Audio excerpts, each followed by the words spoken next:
Certainly, University School in Nashville is a landlocked school near Vanderbilt. Because of that, the land use portion of this project was critical.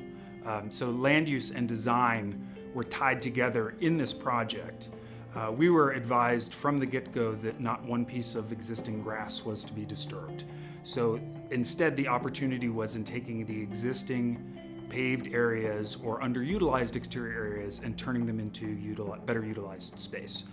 The other portion was that we knew from the beginning this was an asymmetrical solution.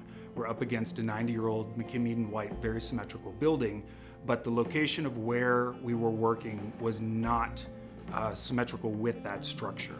So it afforded us some flexibility in the design that we were not trying to mimic what was there, but were instead trying to complement it.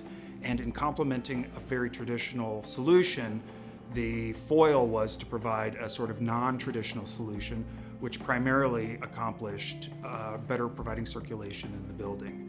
The ultimate goal of the project was to provide connectivity through the school, and in doing so, the amount that we actually had to build versus reusing existing built environment was very small.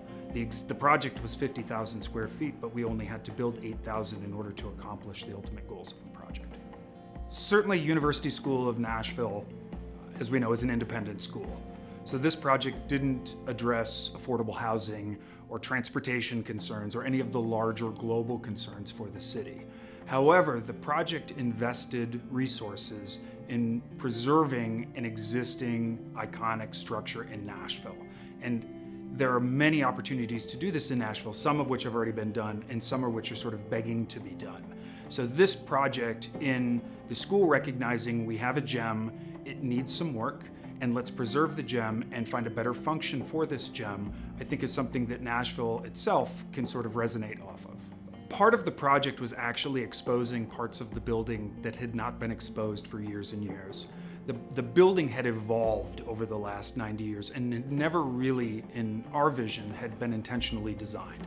So spaces that were previously one function just sort of turned into another function. And this gave the school an opportunity to reevaluate the school going forward for the next century. In doing so, we exposed portions of the building that had previously not been exposed or exposed as much to the public. The pool had always been there, for example. However, the pool was invisible from all points in the school except for the pool. We saw an opportunity in a 90-year-old pool to fix it up and make it a gem in the school so that when you enter, you see the pool as a feature in the space. That was sort of the opportunity that we saw, and what I have found through the end users is that they now realize that the space that they once had is still the same space, however, there's a new viewpoint into those spaces that never existed before.